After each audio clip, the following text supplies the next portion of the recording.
Hello and welcome back to Inquisitor Martyr. Last time we ran an Ordo mission and then some intel, and we're gonna do my other two Ordo missions for the week. So we'll do this one. Enemies can create a demon. Yeah, that's all fine and dandy, I don't care too much.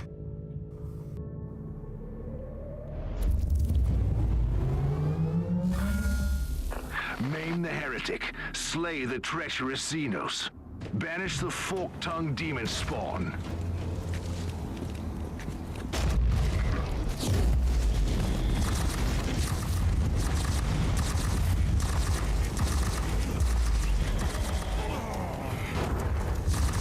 You know, I'm wondering here.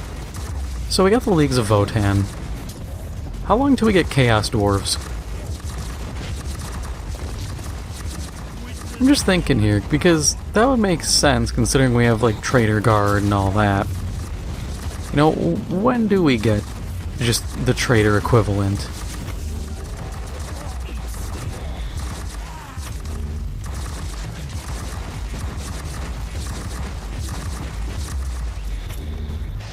It's kind of like I was sitting there kind of comparing, contrasting 40K and Warhammer Fantasy. I don't bother with Age of Squigmar because I don't know anything about it, really. I know I'm not interested, and that's about as far as it goes. But, you know, you look at Fantasy, and they had, like, Norska, which was an interesting group because it effectively was chaos, but not 100% chaos. You know, they're just wild men who happen to be chaos worshippers. But even then, to them, chaos takes a different form. I was wondering, why don't we get something like that, or why don't we get a true rebel group? You know, guardsmen and a Space Marine chapter. Decide, hey, we're just going to carve out our own empire and kind of become an enemy to the Empire of Man. Because it makes some sense. You know, you have this giant warp storm now dividing, bifurcating effectively the Empire. I'm sure somebody's like, hey, why don't we just start our own thing? Because you can almost guarantee there's some group somewhere that's been asking for help from the Empire, and they're sitting here going, hey, we're not getting any help anymore. I think we're on our own. And just kind of embracing that concept of just being like, well, we gotta be self-sufficient. The Empire has abandoned us. Because there are renegade groups of chapters of Space Marines who aren't evil. They just don't like the Empire or don't agree with how they handle things.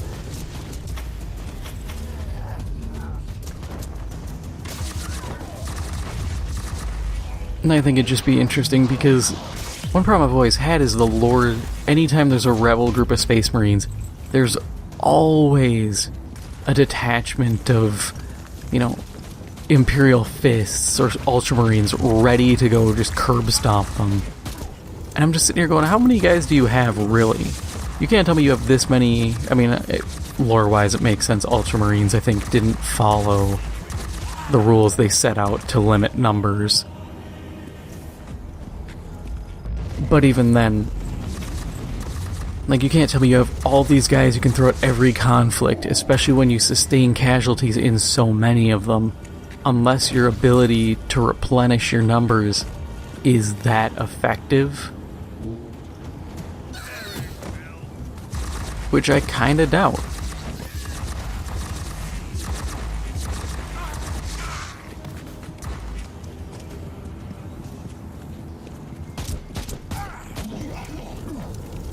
Because, I mean, between training and just, like, converting a person into a Space Marine, that's a lot of time. You can't tell me you just have the ability to just pump those dudes out that quick.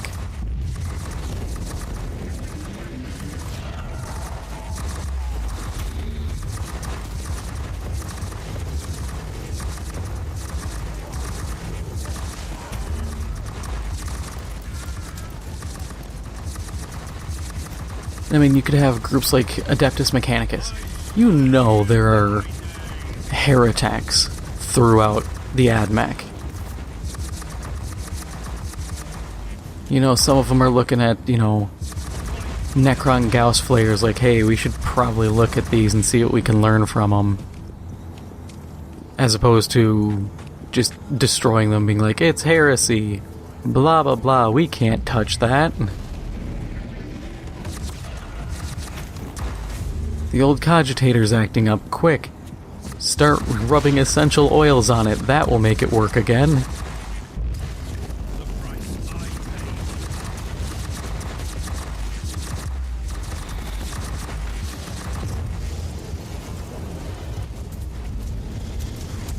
I gotta say, that's one thing that bugs me about the Empire is just... I get it, they're almost Luddites to the degree in which they abhor new technology. But it's just agitating. When it's like, hey, we could learn something from this. No, we can't. That's heresy, that came from someone else, it's bad. I understand when it comes to, you know, an STC on a chaos planet, probably don't want to touch it. But then it's like, oh, we can't learn from anyone else. We can't learn from the Tau. You know, with their dope railguns and the ability to travel through space without having to go through hell. Like, no, we can't do that. Traveling through the warp is a key part of getting people killed and being completely irresponsible with our technology. We can't just not do it.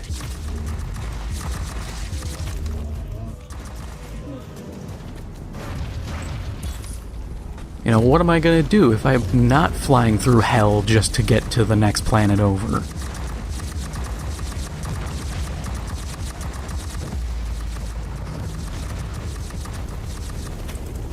I'm also kind of surprised. There's probably some lore about it, but I'm surprised we haven't seen anything for, like,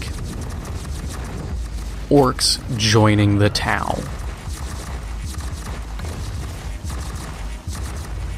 Because, I mean, if Xenology, that book, is to be believed, then all Tau are under a degree of mind control from ethereals. So are orcs immune to that because they're fungus? Or is it just something that's never been done? Or is this just a plot hole that Games Workshop never bothered to touch on?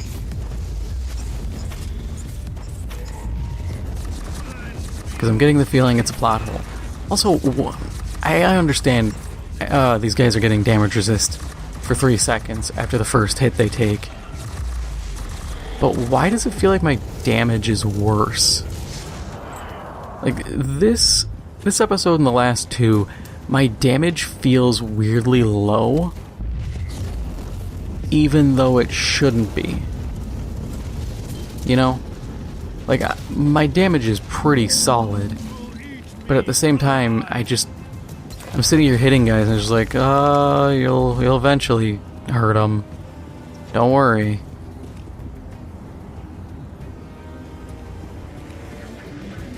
But it's like, it just doesn't feel right. Like, look at this. Even with the vulnerability, even with the burns, that still took a while just to proc.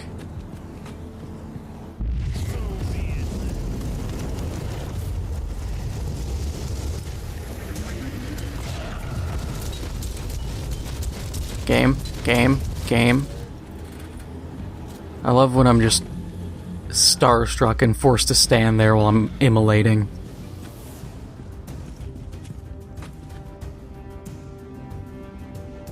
Yeah, suppression is kind of a absolute boo-boo AIDS kind of mechanic.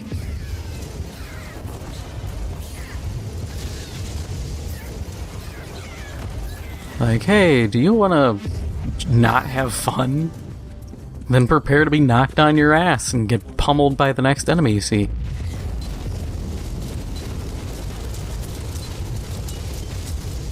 Like, where is all my... The Emperor protects. It's weird, because I'm dealing a ton of damage. If we really break it down, like, we'll look quick. 'Cause I think I should be able to check, I think. Or I can't, because that would be convenient and useful. But I know like this ability has like a 1300 DPS.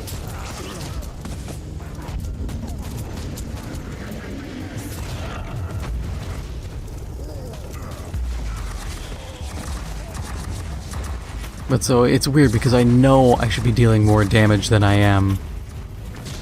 Even with slight, like, being under-leveled penalties, it still feels weird. Like, I was able to do Void Crusades a lot easier. Maybe just because of how often I wasn't hitting, you know, level 5 or level 7 increases. That it just feels like I'm not as powerful as I was. Either way, it feels weird.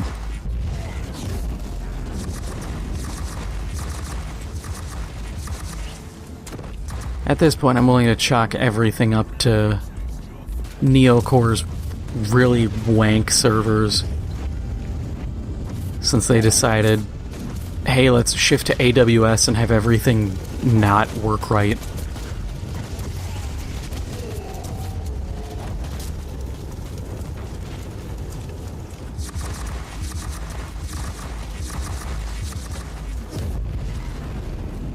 And this is a problem I do have with this game, and honestly a lot of 40k games. It never feels like the studios behind them are prepared to do, like, sustained support or proper maintenance or much of anything. You know, they sit in this weird limbo of like, well, we made the game. Shut up and be happy. Kind of like Hired Gun. Hired Gun needed a lot more work, and the changes that were made were not in the betterment of the game. Like, oh, you can only execute every so often, you have a cooldown. Like, okay. That's not making the game any better, honestly. With how bullet spongy some enemies are, with how terrible, like, the heavy bolt gun was, aiming with that was a chore. You know, stuff like that, it doesn't improve the game. The loot is still fixed and not that interesting. The archaeotech elements still mean nothing. You know, the bounties, the factions are irrelevant, and filling a meter just means you get extra loot of dubious quality. You know, there's a lot of problems that just, for that game especially, just never were touched on. And I get it, small team, understandable. But at the same time, if you don't do any extra support, it just shows players like, hey, we don't make games for the long haul. We're just here to make a quick buck and dip. And that's never a good look. You know, that's the EA approach. Nobody wants to be new EA.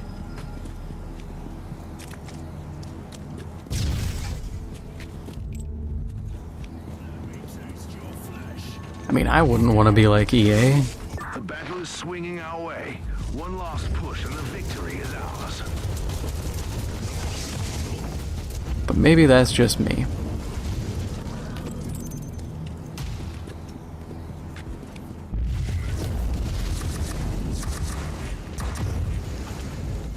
And honestly, that game needed extra stuff, because the ending made sense, but it was also kind of a stupid ending. Like, oh, you killed the big bad and Cal Jericho leaves. Except, oh, now you're wanted. It's like, oh, okay. Like, is there anything past that? And it's just like, nope. We don't have, like, randomly generated bounty hunters who might chase you down, or meaningful loot and progression. Just, it's done. Not even like bosses. You could easily do boss fights that are just like vehicles. It's not like Necromunda's lacking enemy variety. They got plague zombies. They have chaos cults. You serve the Emperor well, Inquisitor. You know, if you're looking for something, you can find it in Necromunda.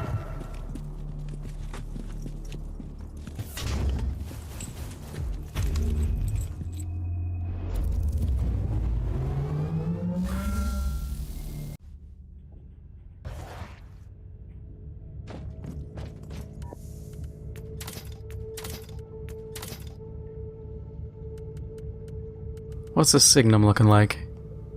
Not good. Level 70, God.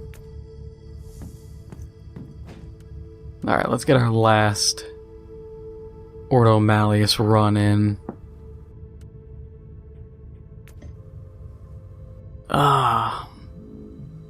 That's gonna hurt. Also count as armor, that's gonna be annoying. Damage bonus, enemies reflect damage, but it's Nurgle, so that's a lot more doable.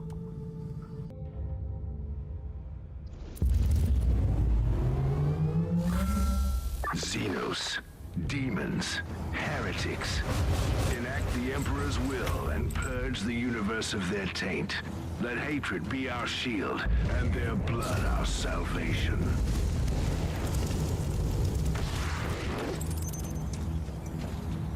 Yeah, that's doable. Not the greatest, but that's still within, I'd argue, reasonable means for damage.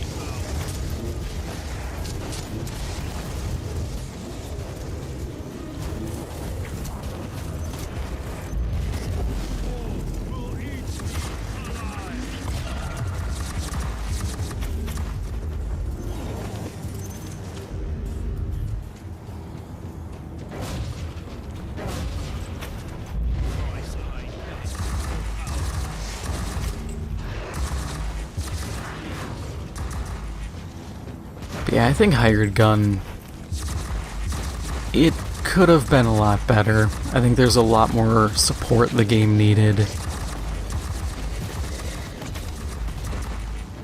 And it doesn't have to be like, oh, live service kind of crap. Like, no, just, I would accept an expansion pack. Really, I would accept one if it came with a healthy amount of content. If there was a free update to gear to make it worthwhile. I think part of it too, like with the having random gen like hunters come after you, or targets that might actually require you to incapacitate them or something. You know, wanted dead or alive style things. Like, you know, Star Wars Bounty Hunter did a good 2 decades ago. You know, something like that would be cool. You couldn't do a full-on Nemesis system because Monolith and Warner Brothers are just hoarding that whole trademark, or that whole copyright. I think it's a trademark. Or, no, I think it's a patent if we're being particular. Which is something that's kind of bugged me. Is I feel like there is, especially within gaming, I would describe it as like IP squatting, where a game or a franchise or a mechanic gets claimed by a company and then they never do anything with it, or they do one thing like every 10 years, if that, and they're like, yep, it's ours, we totally own the rights to this, nobody can use it. And it's like, if you're doing that little, I don't consider you an owner. I don't care what a piece of paper says. You're doing the bare minimum. You are squatting on this stuff. You know, it's just enough that the law can be like, oh yeah, this idiot owns it. And it's like, not in my eyes. You have to do meaningful things. Like, how many games does EA sit on that they will never touch again? How many are Sony? How much is Sony sitting on? How much is, you know, Microsoft? It's an agitating thing because you know these could be useful IPs or useful mechanics, but because they bought it at one point, and sometimes they don't even, they're not willing to even license it. It's just like, nope, it's ours, it's forever ours, you can't touch it. You know, it's the analogy I think of is like Toy Story, where, you know, there was that one creepy toy collector guy who just like collected all the toys and then just put them in a case and was like, yep, never gonna touch them, they're there. That's kind of my idea. You know, the mechanics and all this stuff are toys. And at the end of the day, that's what they are. Video games are electronic toys. And to just sit here and be like, no one can use this thing, it's stupid. You know, let people use it. Maybe someone else using the idea inspires you to do something with it again. Maybe someone does something and your studio head, your creative leads look at it and are like, you know, I think this is kind of a done thing. Battle Royales. Battle Royales are on the way out. They're a done genre. Everything that can be done has been done, that people can think of for now. And so people are bored. You know, let it go. Don't sit around just holding on to this thing being like, no, it can't be touched. It can't come back. It's like, why?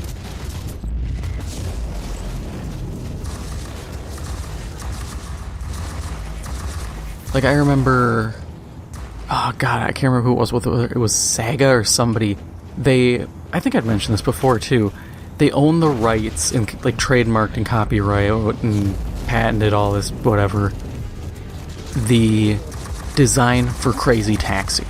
You know, the big arrow on the top of the screen and all that, driving you someplace to make money. And the thing was, no one ever made a game. No one ever made anything else with that idea, except for Simpsons Hit and Run, which they blatantly, like, lifted everything about Crazy Taxi, which ended up getting court case and all that, but no one bothered. Even if someone had an idea, they just were like, nah, screw it, we're out. And you have to me, I think that makes you want to ask the copyright holder, was this worth it? You know, was this patent worth it? Yeah, you don't have any competition, but you're not doing anything with it now. There hasn't been a new Crazy Taxi since Crazy Taxi 2. So, spending the time, the effort, the money to patent all this crap has not paid out. It's just wasted paperwork.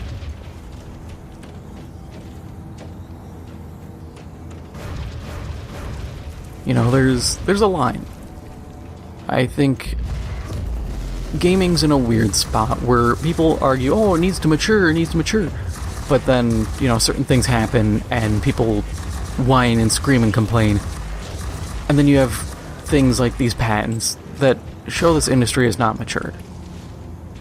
You know, we're lording a mechanic that at this point is horrendously outdated or is just a very minute thing, being like, no, this is ours. You know, this incredibly basic concept, we want to be our exclusive because we're too stupid to realize this doesn't improve anything. You know, you have to let people have access to stuff so that they can innovate. You know, if Epic was like, no, nobody can have Unreal, only us, how many games would not have come out? How many games would have been scuffed on another engine? How many developmental things would have never happened? You know, you need to let people have the tools.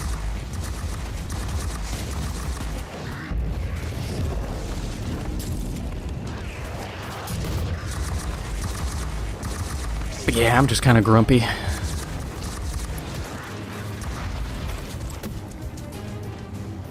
I honestly think I wouldn't be as grumpy about all this if the industry was in a better state.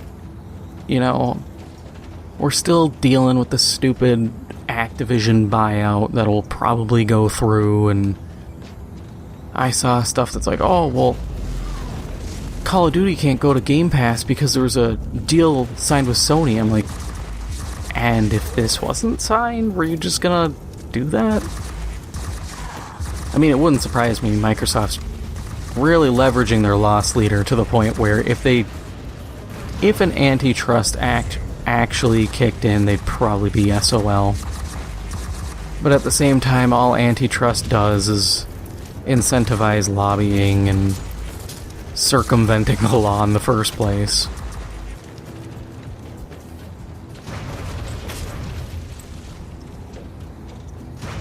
It's one of those damned if you do, damned if you don't situations. Because if you enforce it, they'll just find ways around it, shell companies and all this crap. And if you... And also it does, to a degree, kind of artificially prop up parts of an industry. But at the same time, if an industry becomes owned primarily by an individual, that's not a healthy industry. You know, simple as that.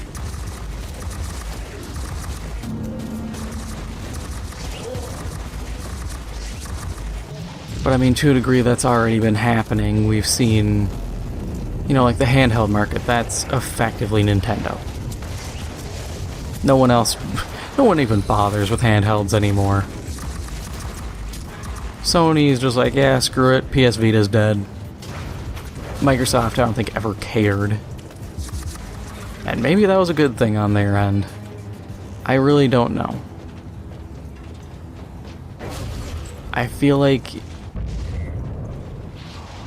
supporting the Vita, I think, was a bad move, just because normal PlayStation studios were making the games as opposed to other studios trying to get in.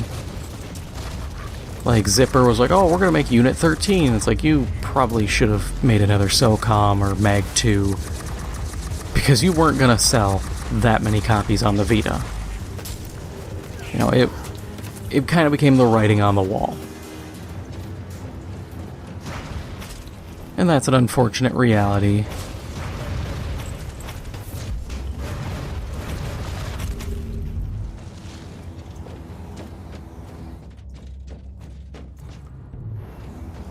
No, it sounds real kind of boomerish of me to be like, I want to go back to the old days. But I do. You know, say what you will about PS3, 360 era. I remember getting Red Ring, that was always fun. But at the same time, it felt like the industry was a lot more alive.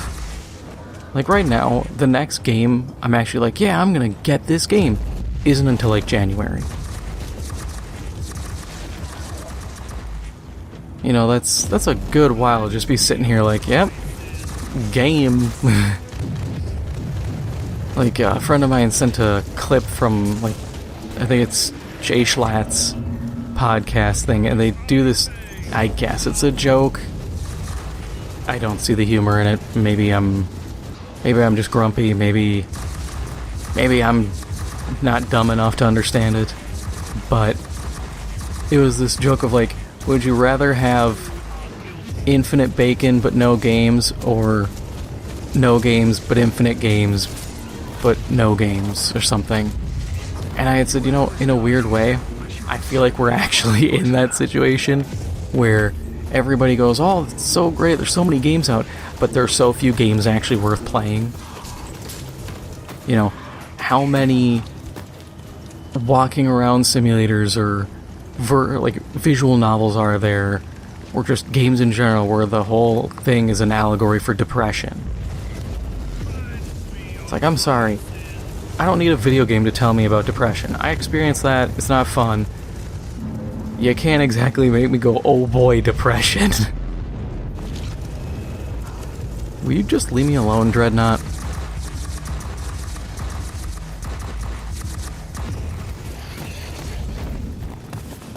But so you get stuff like that where it's just really hokey writing, or it's games that are effectively mobile games. You know, we've seen enough of them where it's just a mobile game on a console. Some are literally just mobile games on a console. And it's not fun. I think there was literally like a match 3 gem game on the PlayStation. Actually, I know there's a few of them. And it's something that floors me. And the sad part is it sells. People are willing to buy it. And so these studios will pump these things out and reskin them. Oh, it's the St. Patrick's Day one. You know, we changed a handful of sprites around, and now we can charge $7.50 for this. As opposed to the old days where, as crap as they were, movie tie-in games filled a niche. They filled a slot. Yeah, the Battleship games sucked, but you know what? If you had $15 on sale and you wanted something to play, you'd pick it up.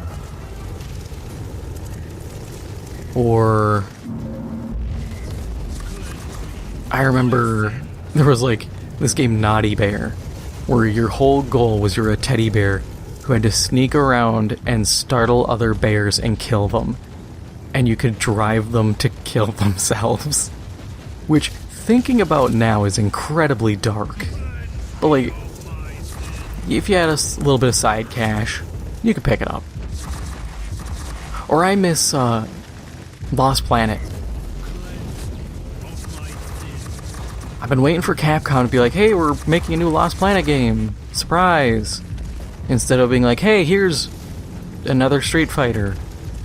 Which, I mean, that's fine. You know, fighting game community's diminished enough, they need whatever they can get. But honestly, this last Street Fighter looks like butt. Seriously, look at the graphics. The environments look cool, but then they have like the appearance of Chun-Li and she looks busted as hell. It's like they sat down and were like, yeah, let's make this look realistic for her.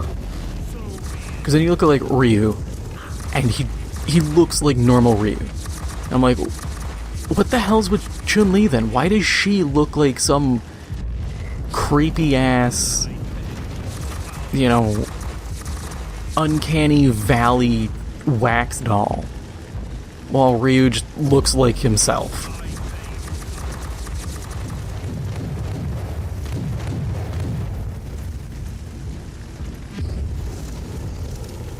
And it's little things like that that kind of bug me. Or now there's, I forgot about this, the Silent Hill's getting remade by Bloober Team, which people aren't happy about. I mean, I don't like Bloober Team's games. Like, the Medium was, if you're going off writing, that was one hell of a story. And not in a good way. It's not good. It was all kinds of bad. But I also am like, I don't have faith even in the other game because Konami doesn't care.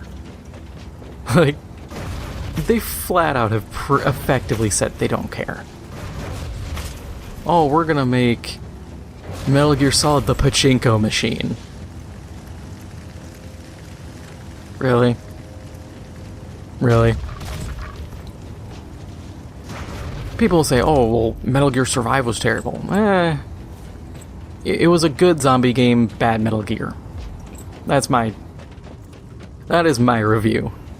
My 3-second review. It didn't need to be Metal Gear. I think if they had just been like, hey, here's a game, and just didn't have Mother Base, didn't have Snake, just were like, yeah, we used the Fox Die engine, I think people would have been a lot more lenient and understanding. But they're like, oh shit, Kojima's gone, quick, make something. And it's like, I still thought it was cool, you know, nanite zombies and stuff. It's an interesting take. But it could have been better. But yeah, Silent Hill, ooh, that one's gonna be spicy. Hopefully it's good, you know. The J.J. Abrams show or movie, I don't know what it is, I don't care. The man screwed up Star Wars. He's operating on zero good faith for me.